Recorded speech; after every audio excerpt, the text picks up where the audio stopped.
খেজুরির বৌমা তো প্রত্যেকটা ঘরে ঘরের মানে ঘর ঘর কি কাহানি, যেটা তোমার ছেলে থাকার দরকার। মানে তোমার যদি ছেলে না থাকে, তোমাকে পাড়া, তোমাকে সমাজ, তোমাকে বাড়ি, এমনকি তোমার নিজের মা বাবাও তোমাকে মনে করিয়ে দিবে যে তোর ছেলে নেই, তুই জন্ম দিয়েছিস একটা মেয়েকে। তো সমাজের আমরা যত যাই বলে দিই, ছেলে আর মেয়ের ডিভাইডেশন নেই, কিন্তু তুমি একটা মেয়ের মা হয়ে দেখো, তবেই বুঝতে পারবে যন্ত্রণা কাকে বলে।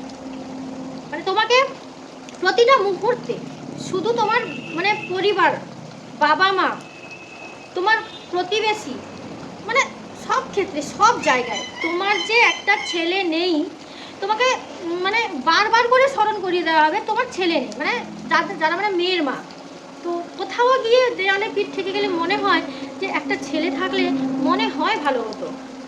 এটা হচ্ছে কি সমাজের মানে একটা কালো মানে পর্দা, যে ছেলে মেয়ে সমান, এটা কখনোই হতে পারে না।